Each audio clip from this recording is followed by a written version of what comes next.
जो चैतन्य है, आत्मा है, वह इन पांचों कोशों से अतिरिक्त है। कैसे करना है? तो उन्हें कहा अन्वय व्यतिरेक के द्वारा पंचकोश से भिन्न है, ये हमको निर्णय करना है। अन्वय माने जिसका अभाव न हो अन्वय है, व्यतिरेक माने जिसका अभाव, और जिसका अभाव हो जाएगा वही मिथ्याभूत हो जाएगा, वही क्या हो जाएगा? अनात्मा हो जाएगा। और जिसका अभाव रहेगा वो क्या रहेगा? आत्मा।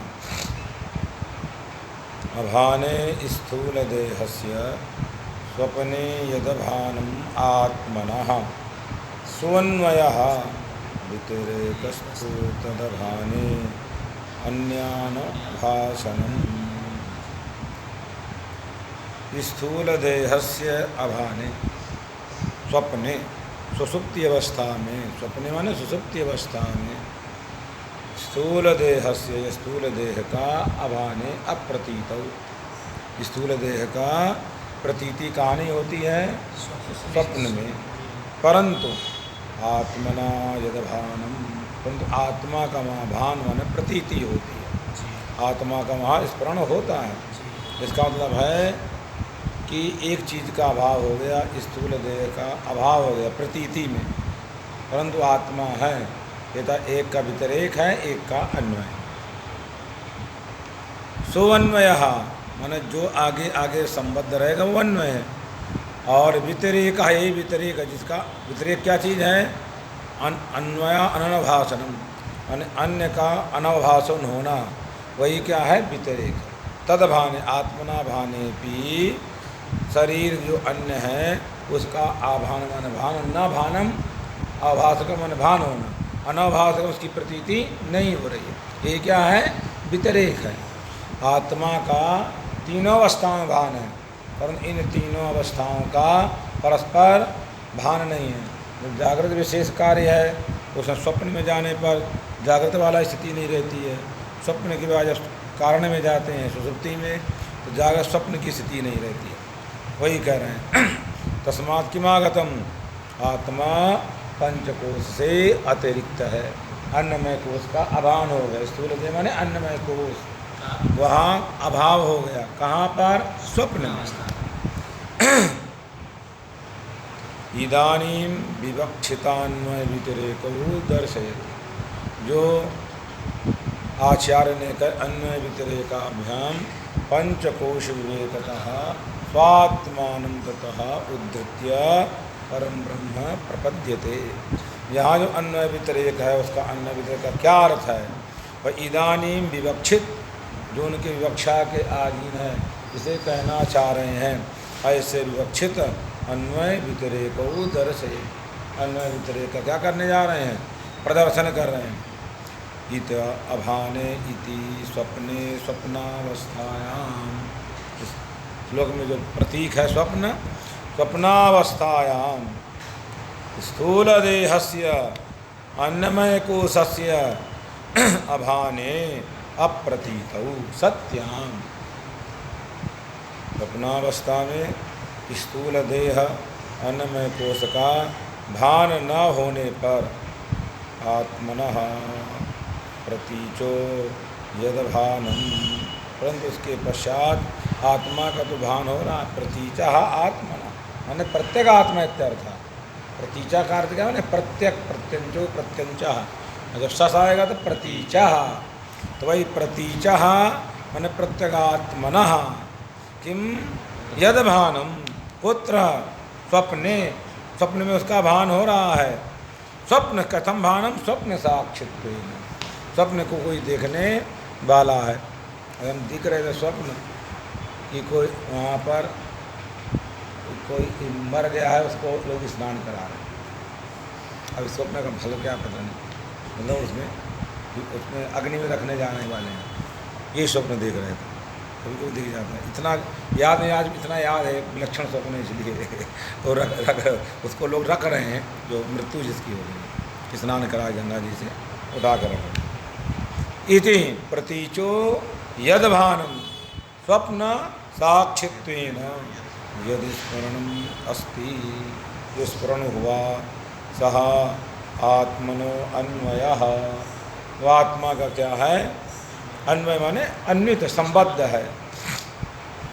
तस्याम एव स्वप्नावस्थायां तदभाने, स्वप्नावस्थाएं में तद आत्मना भाने, तस्य तदभाने माने आत्मना भाने, तस्य आत्मना स्फुरणे सति अन्यान अनवभासनम, अन्य अनवभासनम, अन्य की आभास स्थूल का आभास से नहीं होता।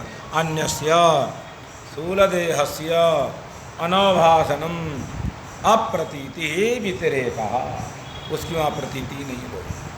अतः स्थूलदेहस्य अप्रतीति ही व्यतिरेका इत्यर्थ है, इससे ऐसा जोड़ देना, अर्थात स्थूल देह का वहाँ भान नहीं हो रहा है। अस्मिन् प्रकरणे अन्वय व्यतिरेक शब्दाभ्याम, यहाँ तात्पर्य वो नहीं लेना है, तत्सत्य वो नहीं लेना, वही लिखा रहे हैं। अस्मिन् प्रकरणे जो अत्यंत प्रसिद्ध अन्वय व्यतिरेक है वह नहीं लेना है। व्यतिरेक शब्दाभ्याम अनुवृत्ति व्यावृत्ति, अनुवृत्ति का नाम अन्वय है, अभाव का नाम जो हटता जाए उसका नाम व्यावृत्ति है। वो हाथ करे अन्वय व्यतिरेक नहीं, कार्य कारण साधक अन्वय व्यतिरेक, वो वाला यहाँ नहीं लेना है। अस्मिन् प्रकरणे अन्वय व्यतिरेक शब्दाभ्याम अनुवृत्ति व्यावृत्ति उच्यते। व्यावृत्ति इन दो शब्दों का अन्वय व्यतिरेक कहता है, अर्थात इससे व्यतिरेक से क्या उसका भेद हो गया। अन्नमय कोश भिन्न है, आत्मा भिन्न है। अब पंचदशी के तत्व विवेक प्रकरण का 39 नंबर का श्लोक प्रारंभ हो रहा है। लिंगाभाने सुषुप्तौ सदा स्यादात्मनो भानमन्वयः व्यतिरेकस्तु तद्भाने लिंगस्य भानमुच्यते। लिंगाभाने कर्मेंद्रिय ज्ञानेंद्रिय जो पांच, जो कुछ सब कुछ है जो मन के द्वारा कल्पित सपनावस्था में, मन में ही वो सब है। मन ही अनेक रूपों में, वही दृग है, वही दृश्य है, वही दर्शन का साधन बनता है।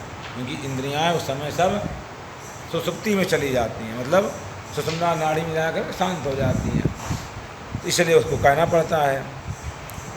तो सुप्तौ वही कहना है। लिंगा अभाने, लिंग का ज्ञान ना होने पर भी, कहाँ पर? सुसुप्तौ लिंगाभाने, लिंग का मन, लिंग शरीर का, सूक्ष्म शरीर का कहाँ अभान हो रहा है? सुसुप्तौ।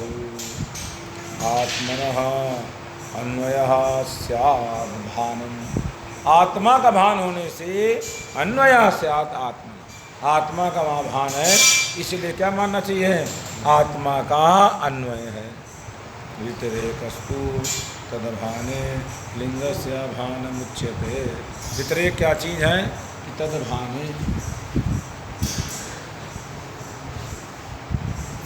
व्यतिरेकस्तु तदभाने लिंगस्य भानमुच्यते, माने आत्मा का भान होने पर भी अभाव, माने लिंग का अभान होना यही अभाव है। लिंग शरीर की वहाँ प्रतीति का अभाव होना यही व्यतिरेक है। उच्यते। अब पंचदशी के तत्व प्रकरण का जो चल रहा था 39 उसका टीका।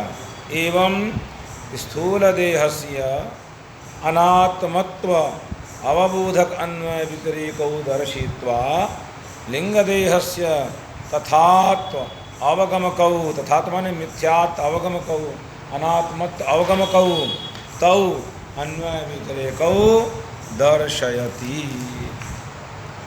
स्थूल जो शरीर है, यह स्थूल शरीर, उसका हमने अभान कर दिया स्वप्नावस्था, इसलिए वो अनात्मा हो गया।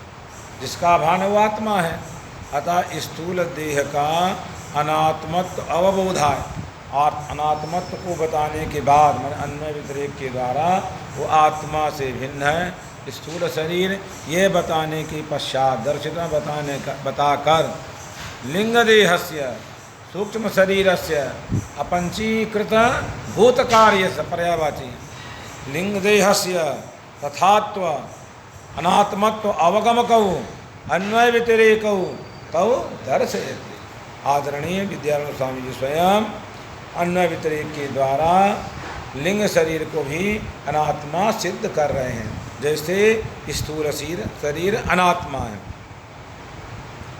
लिंगेति सुसुप्तौ सुसुप्त्यवस्थायाम लिंगाभाने, लिंग शरीर का भान न होने पर, लिंगस्य सूक्ष्म देहस्य अभाने, लिंग माने सूक्ष्म देह, उसका भान न होने पर माने अप्रतीतौ आत्मनः भानम तद साक्षित्वेन, तदवस्था साक्षित्वेन, सुसुप्ति अवस्था साक्षित्वेन, क्योंकि सुसुप्ति अवस्था में सुखमहम स्वाप्सम नाहम किंचिद अवेदिशम इत्यादि जो जगने पर उसको होता है, उसने साक्षी रूप से उनको देखा है।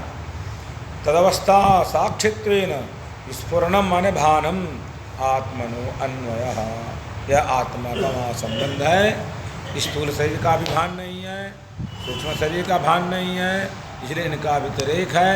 और जिनका व्यतिरेक है वो क्या है? मिथ्याभूत है। इनका व्यतिरेक हो क्या है? मिथ्याभूत है। वही कहने जा रहे हैं। इति तदस्यात् तदभाने आत्मना भान, विवरण कर रहे हैं। किम तदभाने लिंग से भानम उच्यते, और तदभाने आत्मभाने, आत्मा की प्रतीति में, लिंगस्य अभानम लिंग देहस्य स्फुरणम, लिंग देह की प्रतीति नहीं हो रही है। अतः उसका क्या हो गया? व्यतिरेक माने अभाव, और जिस वस्तु का अभाव होता जाएगा वही मिथ्या हो जाएगा, अनात्मा हो जाएगा, और जिसका भाव होता जाएगा वही आत्मा हो जाएगा। पंचदशी के तत्व विवेक प्रकरण का 40 नंबर का श्लोक प्रारंभ हो रहा है। तद्विवेका विभक्ता शिवकोशाः प्राणमनो धियः ते हि तत्र गुणवस्था भेदमात्रा पृथक पृथक्। अब बता रहे हैं दो कोषों को बता दिया। अब क्या कह रहे हैं? तद्विवेका मन लिंग शरीर के विवेचन करने के पश्चात, मन लिंग शरीर को अलग कर दिया। अब ध्यान दो, उस लिंग शरीर में क्या आ जाएगा? प्राण में भी बताएंगे, सब बताने वाले। इति कौन कौन कोष विभक्त हो गए अपने यहाँ पर? विभक्ता स्युः कोशाः प्राणमय मनोमय विज्ञानमय, तीनों कोष समाप्त हो गए। क्यों? 5 ज्ञानेंद्रिय 5 प्राण मिल जाने पर, 5 कर्मेंद्रिय 5 प्राण मिलने पर प्राणमय, मन और 5 ज्ञानेंद्रिय मिलने पर मनोमय, बुद्धि 5 ज्ञानेंद्रिय मिलने पर विज्ञानमय। तो जब ये तो सब किस में थे?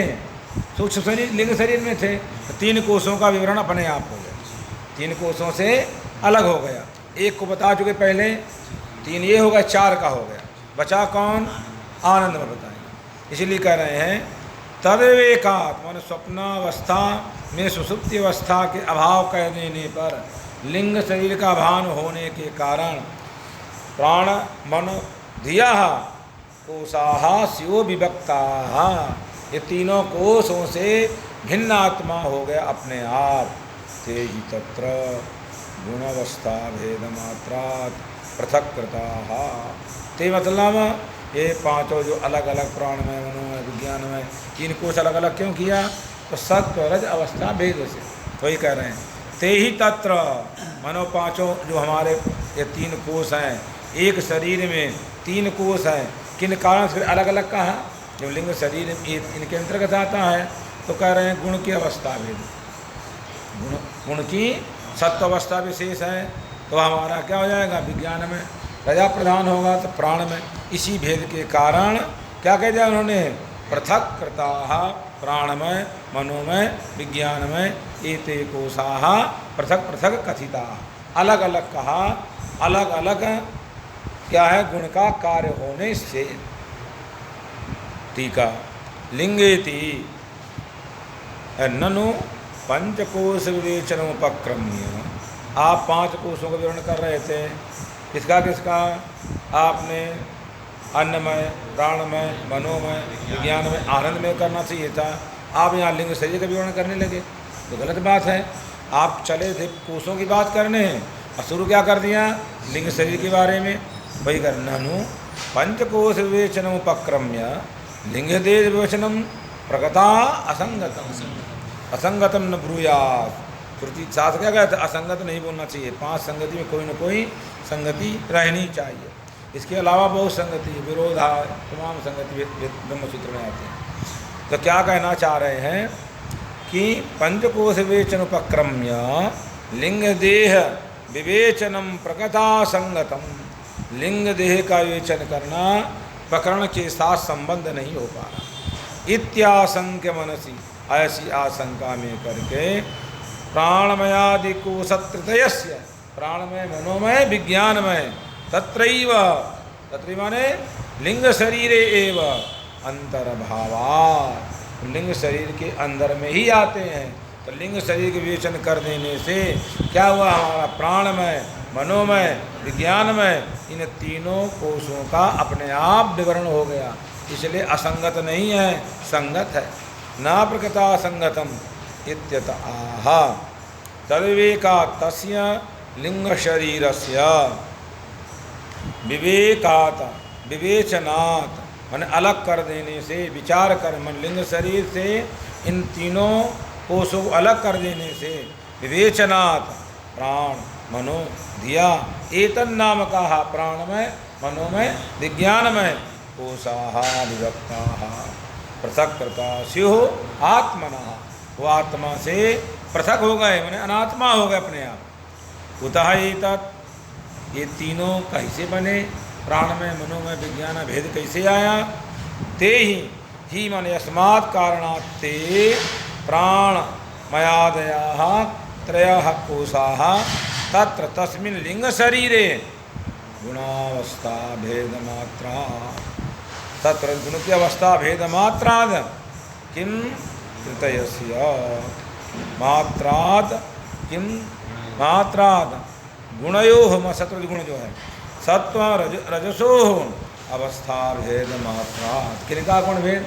का 3 गुण तम ना आ जाए, तम से तो कोई कार्य हुआ नहीं है। तो केवल पहले क्या है हमारा? पृथक पृथक ज्ञानेन्द्रीय कर्मेंद्रीय, फिर मिलित होकर के हुआ है, उधर मिलित होकर के हुआ, यही अवस्था भेद है।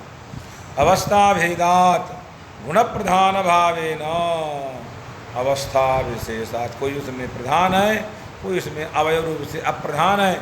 इसलिए गुण प्रधान भावेन विशेषादेव किंकृतम पृथक कृता, पृथक माने भेदेन निर्दिष्टा कथिता। वो कहे तथा च पंचदशी के तत्व विवेक प्रकरण का 41 नंबर का श्लोक प्रारंभ हो रहा है।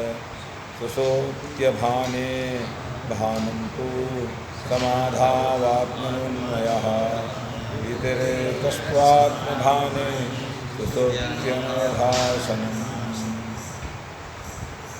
कह रहे हैं अब स्थिति कहाँ हो रही है? 2 अवस्थाओं का अभान कर दिया। जागृत अवस्था माने स्थूल शरीर का, लिंग शरीर का अभान है, आत्मा का अभान।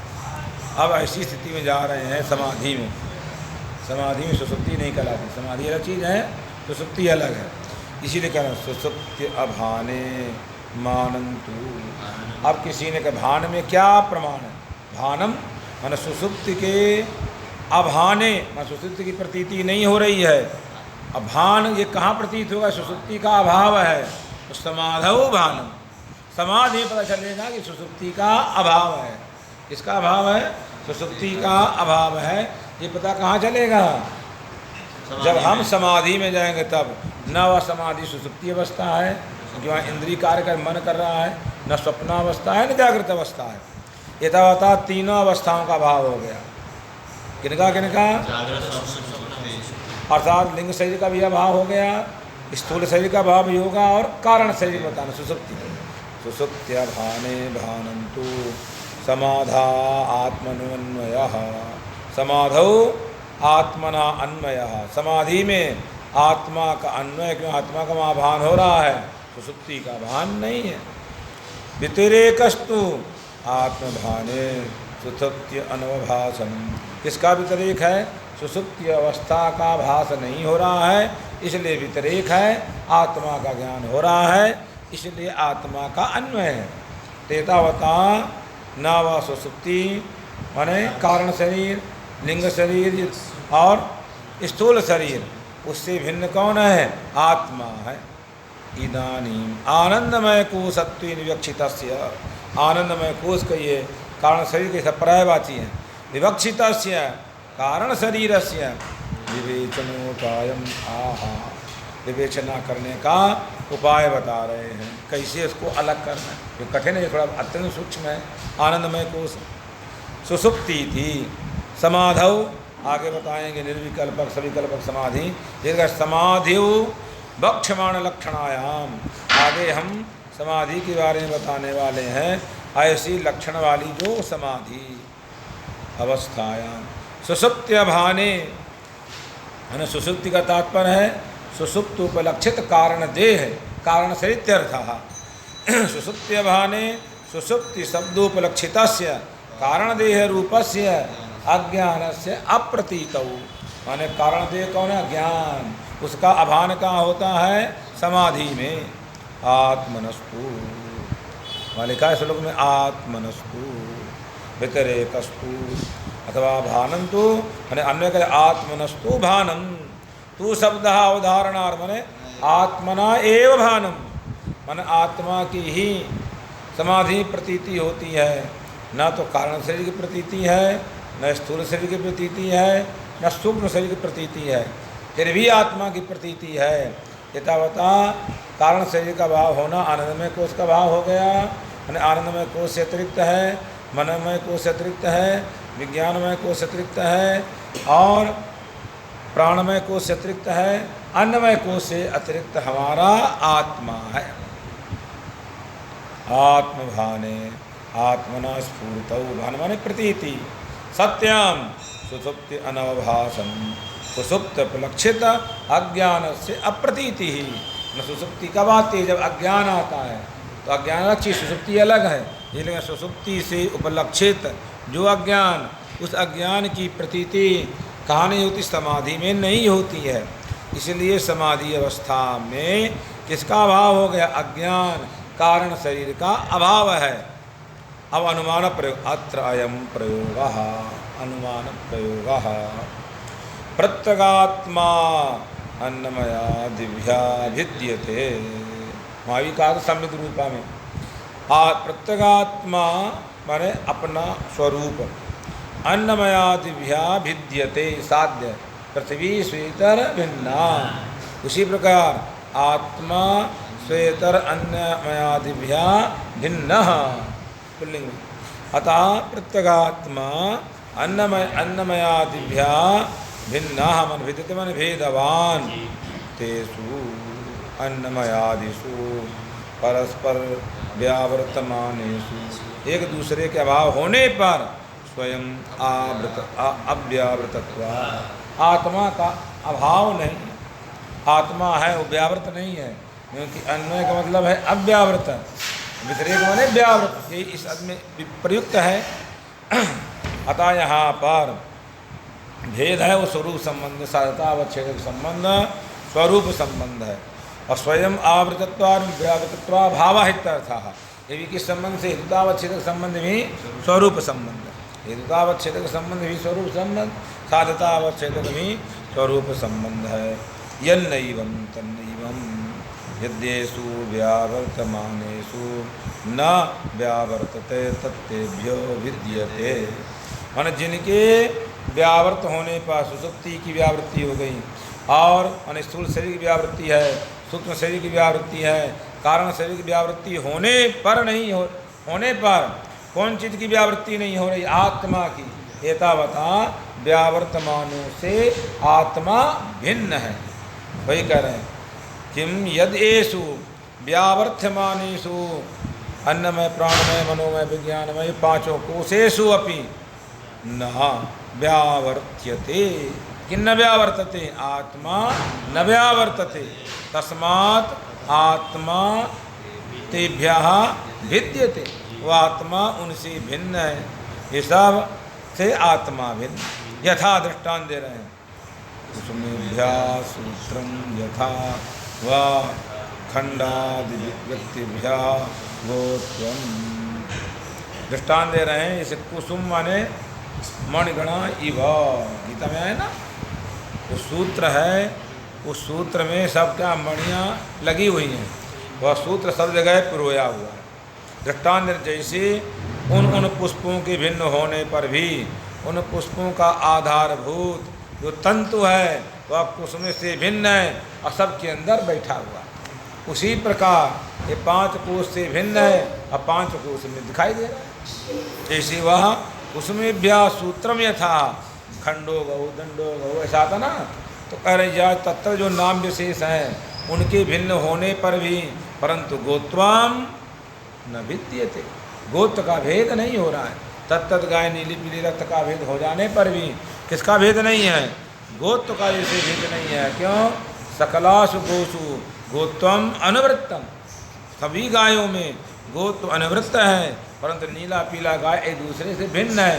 अतः वो परस्पर भिन्न होने पर भी गोत्र सब में अनुगत है। ये कौन दृष्टांत हो गया? अन्वयी दृष्टांत। कौन सा दृष्टांत है? अन्वयी दृष्टांत। पंचदशी के तत्व विवेक प्रकरण का 42 नंबर का श्लोक प्रारंभ हो रहा है। यथा पीछे भी याद है दृष्टांत, यथा मुञ्जादिकैव मात्मा युक्त्या समुद्धृतः शरीरत्रयात् धीरै परं ब्रह्मैव जायते। कह रहे हैं जैसे वही सरपत, उसके अंदर मोटा वाला, उसके चारों तरफ जो लगा हुआ आवरण है, वही मुंजा पदवाच्य। मुंजादी की सीक, मुंजादी सीका, मुंज की जो सीक में पतला भाग है, जैसे क्या है मुंज से भिन्न है ऊपर वाले आवरणों से।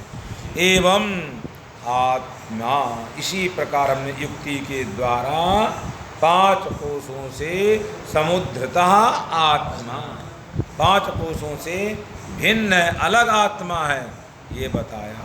और क्या कहा? शरीरतया, 3 शरीर हैं। कौन कौन? स्थूल शरीर, सूक्ष्म शरीर, कारण शरीर। इन 3 शरीरों से क्या करना चाहिए जीव बुद्धिमान को? धीर ही परब्रह्मैव जायते। धीर व्यक्ति को क्या करना चाहिए कि वह इनसे हटा करके विवेचन करके स्वयं परब्रह्मैव जायते, स्वयं क्या हो जाता है? वह परब्रह्म हो जाता है। अब टीका, अन्वय व्यतिरेकाभ्याम पंचकोशादि व्यक्तस्य आत्मना। अन्वय व्यतिरेक, अन्वय माने अनुवृत्तम, व्यतिरेक माने व्यावृत्तम। व्यतिरेक और अनुवृत्ति के द्वारा पंचकोश से व्यतिरिक्त आत्मा है, मन पंचकोश से अतिरिक्त आत्मा है। व्यतिरिक्तस्य आत्मनो ब्रह्म प्राप्ति ही, ऐसे जो ज्ञान लेता है उसे क्या फल मिल रहा है? मोक्ष, ब्रह्म प्राप्ति। भवत इत्युक्तम, कहाँ बता रहे हैं आप? यहीं पर परब्रह्म हो जाए थे। इत्युक्तम तत् प्रतिपादिकाम, जो मूल में कहा उसका प्रतिपाद श्रुति प्रमाण क्या है? अंगुष्ठ मात्रम पुरुषोऽन्तरात्मा, जो शरीर के अंदर वह अंगुष्ठ मात्र है, ऐसा अंतरात्मा इत्यादि काम कठोपनिषद में ताम विद्या क्षुक्रम अमृतम, वो कैसी आत्म तत्व है? शुद्ध है, शुभ्र है, अमृत है, मरण धर्म से रहित है। इत्यंताम, यहाँ जो आरंभ किया कठक श्रुतिम अर्थता पठती, वो कठोपनिषद में बताया है वही बात यहाँ अर्थता मन शब्दता न कह करके उसकी अर्थ को यहाँ विद्यानंद स्वामी जी बता रहे हैं। यथेति, यथा एन प्रकारेण मुंजात एतन्नामकात तृण विशेषात, मन जिस प्रकार से मुंजा नाम का एक तृण विशेष है, वो इसको पतावर बोलते हैं। ईशिका, ईशिका क्या है? गर्भस्थम कोमलम तृणम युक्त्या बहिर आवरकत्वेन स्थिताम, तो हरा रहता कोमल रहता है, इसलिए कह रहे गर्भस्थम कोमलम तृणम युक्त्या, युक्ति के द्वारा बहि आवरकत्वेन, उसके चारों तरफ जो आवरक है ढका हुआ है। स्थिता नाम स्थूल पात्राणाम विभजन लक्षणों उपायेन समुद्रीयते। जो पत्ता लगे स्थूल पात्राणाम, क्या कहना, उनको हटाकर स्थितानाम, जो विभाग कर रहे विभिन्न लक्षण उपायेन, विभाग लक्षण जो उपाय है, समुद्रीयते किम कोमलम तृणम समुद्रीयते, वह कोमल तृण को हम लोग अलग कर देते हैं। एवं आत्मापि युक्त्या अन्वय व्यतिरेक लक्षण उपायेन, यहाँ युक्ति क्या है, अन्वय व्यतिरेक लक्षण जो उपाय, यही युक्ति है। शरीर तृतयाद, पूर्वोक्त स्थूल शरीर, सूक्ष्म शरीर, कारण शरीर, शरीर तृतयाद, धी ही, धीरे लिखा ना, धी ही ब्रह्मचर्यादि साधन संपन्न ही, धी माने धीरे ही, कैसा हो, उन्होंने कहा ब्रह्मचर्य आदि साधन संपन्न ही, अधिकारी भी, जो उस आत्मिक तत्व के अधिकारी हैं, समुद्रतः मन पंचकोशेभ्यः पृथक्तः, यदि पंचकोश आदि से अलग कर दिया चेत, उसको फल क्या मिलेगा, सा परम ब्रह्म ही जायते, वो पर ब्रह्म ही बन जाता है।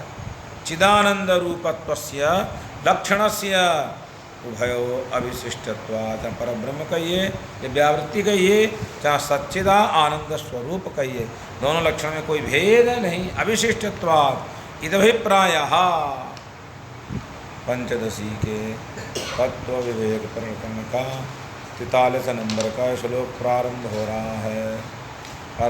परात्मनोरेवं युक्त्या संभावितैकता तत्त्वमस्यादिवाक्यैः सा भागत्यागेन लक्ष्यते।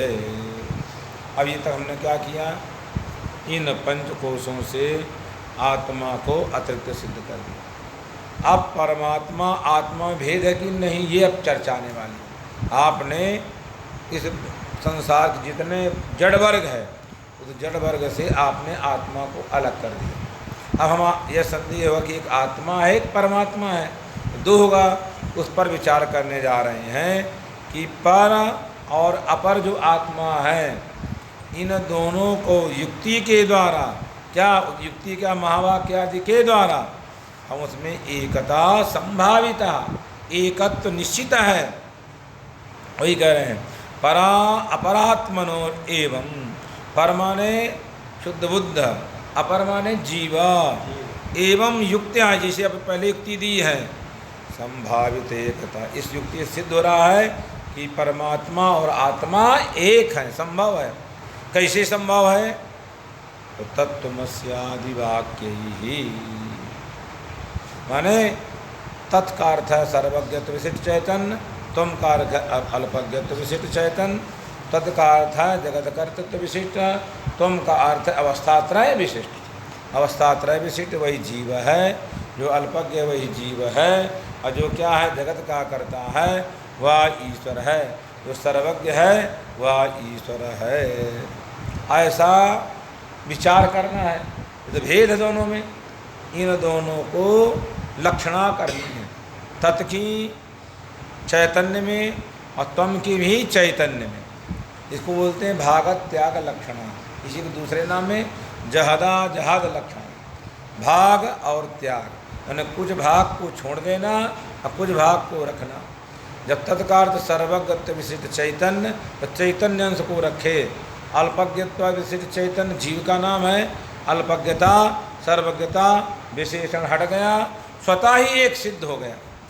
पता तत्त्वमस्या, आगे से और महावाक्य, तत्त्वमस्यादि वाक्य ही सा भागत्यागेन, भागत्याग रूप लक्षणया लक्ष्यते, न तो साक्षात वाच्य वृत्तिया बोध्यते। वाच्य वृत्ति से नहीं कह पा रहा है, लक्ष्य कह रहा है, महावाक्य से इंगित कर रहा है, इत्यर्थः। ठीक है, अन्वय व्यतिरेकाभ्याम पंचकोशाद व्यक्तस्य आत्मनः, ये कहा था ना आगे वाला हम लोग, ठीक 43 है। एतावतः ग्रंथ संदर्भेन सफलस्य तत्वज्ञानस्य, हमने कितना निरूपण किया, उसने कहा संविद रूपा स्वयं प्रभा, फिर उन्होंने कैसे इसको अलग करें वो बताया, फिर पंचकोशों से अलग बता दिया। वही कह एतावत ग्रंथ संदर्भेन, इतने तक जो ग्रंथ का बात आई संदर्भ, वो सफलस्य, उससे फल क्या होने वाला है? तत्व ज्ञान। निरूपितत्वात्, वो जो तत्व ज्ञान है, निरूपितत्व उत्तर ग्रंथ, वो तत्व ज्ञान कैसे होगा उसको बताने जा रहे हैं। तत्व ग्रंथ भागस्य अनारंभ प्रसंगा, दूसरी आशंका कर रहे हैं। जब इतने संदर्भ से आपने आत्मा को भिन्न सिद्ध कर दिया, आत्मा का ज्ञान हो गया, मुक्ति हो जाएगा, आनंद मिल ही जाएगा, तो आगे ग्रंथ लिखने की क्या आवश्यकता है? यहीं तक ग्रंथ समाप्त कर देना चाहिए। जब ब्रह्म ज्ञान हो गया तो आगे तो कोई पढ़ेगा नहीं, आगे ग्रंथ लिखने की क्या आवश्यकता है? उत्तर ग्रंथ भागस्य अनारंभ प्रसंग, कोई कहे उत्तर ग्रंथ ही नहीं आरंभ होगा, इत्याशंक तदारंभ सिद्धये वृत्तानुकथन पूर्वकम उत्तर ग्रंथस्य तात्पर्याः, माने पीछे वाले संबंध को कहते हुए आगे वाले उत्तर ग्रंथ का क्या तात्पर्य है बताने में। वृत्तानुकथन पूर्वक, जो पहले बात आई गई बात है, उसका कथन पूर्वक उत्तर ग्रंथ का क्या तात्पर्य है। आहा, आगे का उत्तर ग्रंथ बताने वाला है कि जीव और ब्रह्म एक। एवं उक्त प्रकारेण परमात्मा परापर आत्मनो तत्व पदार्थयो, तत्पदार्थ परब्रह्म परमात्मा, तम पदार्थ अपरात्मन जीव, परमात्मा जीवात्मनो, एक जीवात्मा एक परमात्मा है। एकता माने अभिन्नता, दोनों कोई भेद नहीं है। युक्त्या लक्ष्य, पीछे युक्ति के द्वारा बताया, लक्षण साम्य प्रदर्शनादि उपायेन, लक्षण भिन्न भिन्न अलग है, इसे प्रदर्शन करके संभाविता मन अंगीकारिता, उसका संभावित मन अंगी स्वीकार करना, इसलिए संभावना। दक्षिण भारत में जैसे ब्राह्मण जब जाते हैं तो क्या बोलते हैं? दक्षिणा या संभावना, दक्षिणा शब्द का प्रयोग नहीं करते सभा में, संभावना। वही कहने जा रहे हैं, किम संभाविता माने अंगीकारिता इति सा एकता कथम जायते, तत्त्वमस्यादि वाक्य ही स्पष्टम, तत्त्वमस्यादि वाक्य के द्वारा वह स्पष्टतया वह एकता ब्रह्म और जीव का अभेद है, केवल विशेषणांश का परित्याग करना। कैसे? भाग त्यागेन, किस भाग का त्याग करना? तो उसमें दो भाग है, का विरुद्धांश परित्यागे। भाग तो दोनों हैं, सर्वज्ञत्व विशेष चैतन्य, अल्पज्ञत्व विशेष चैतन्य, तो विरुद्धांश केवल अल्पज्ञता और सर्वज्ञता में है। अविरुद्धांश कौन है? चैतन्य। तो विरुद्धांश परित्यागेन लक्ष्यते, लक्ष्यते माने लक्षण वृत्तिया बोध्यते, तीन वृत्ति हैं लोग, व्यंजना व्याकरण व्यंजना लक्षणा शक्ति, ये क्या कहते हैं? लक्षणा है और शक्ति है, लक्षणा के द्वारा ज्ञान होता है। तथा च तत्व पंचदशी के तत्व विवेक प्रकरण का 44 नंबर का श्लोक प्रारंभ हो रहा है। जगतो यदुपादानम माया मादाय तामसी निमित्तं शुद्ध सत्वां ताम उच्यते ब्रह्म तद्गिरा। अब बता रहे हैं जगत का उपादान कारण कौन है? तामसीम मायाम आदाय, जो तामसी जो माया है, इसलिए उन्होंने कहा तामसी शब्द का लघुवासुदेवमन्नम यहीं से लिया। तामसीम मायाम जगतो यदुपादानम आदाय, उसको लेकर के निमित्तम शुद्ध, निमित्त क्या है? वो शुद्ध सत्वाम माने निमित्त कौन है? ब्रह्म बताना, अभिन्न निमित्तवान कहना चाह रहा है। शुद्ध सत्वाम ताम निमित्तम उच्यते, और शुद्ध सत्व प्रधान जब हो जाएगा उससे उपहित जो हो जाएगा, निमित्तम तद गिरा ब्रह्म निमित्तम उच्यते। वेदांत गिरा क्यों उच्यते?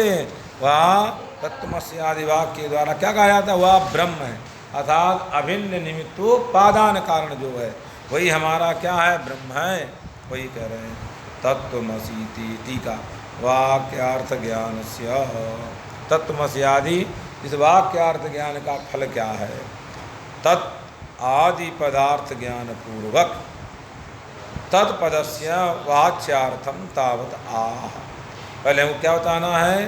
तत् का, तत्वमसि प्रथम पद कौन है? तत्। आदि माने तत्पदार्थ है, किसमें? पंचकोश में जो आदि में, तदादि पदार्थ ज्ञान पूर्वक, सामान्य नियम है, वाक्यार्थ ज्ञानम प्रति पदार्थ ज्ञानं कारणम। तो पहले तत्त्वम असि तीनों पदों का अर्थ का ज्ञान होगा तो महावाक्यार्थ का ज्ञान हो जाएगा। इसीलिए कहा तदादि पदार्थ ज्ञान पूर्वकत्वात्। कस्य वाक्यस्य, महावाक्य ना वो तभी ज्ञान कराएगा, पूर्वकत्वात् तत्पदस्य वाच्यार्थम। तो तत्व उसमें तीन पद हैं, तत् और त्वम और असि। तो सब पहले तत् का वाच्यार्थ क्या है ये बताना आरंभ कर रहे हैं।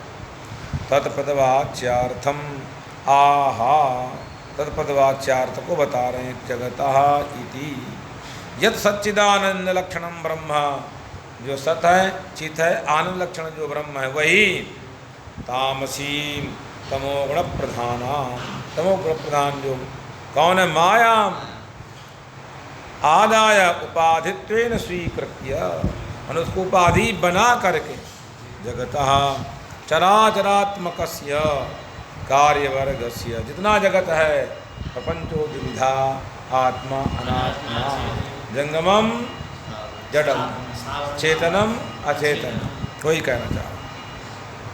इदुपाधि स्वीकृत्य निमित्तम उपादानादि अभिज्ञम कर्तृ भवति। कर्ता कौन होता है, हम लोग ये कहते हैं जो उपादान के साक्षात्कार कर ले। और क्या हो, मन उपादान साक्षात्कार, इच्छाकृति, ज्ञान अवश्यत्व, कर्तृत्व, वही कहना चाह रहे हैं। निमित्तादि उपादान अभिज्ञम, जो निमित्त को भी जानता है, उपादान को जानने वाला ही करता है।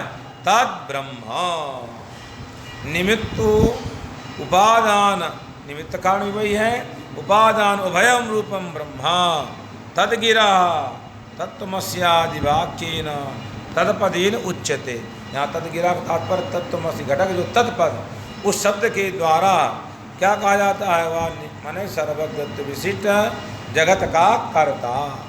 वो कौन है, निमित्त उभय निमित्त और उपादान मन अभिन्न निमित्त उपादान भूत वही ब्रह्म है। यह बात तत्पद से कहना है। ओम पूर्णमदः पूर्णमिदं पूर्णात् पूर्णमुदच्यते पूर्णस्य पूर्णमादाय पूर्णमेवावशिष्यते। ओम शांति शांति।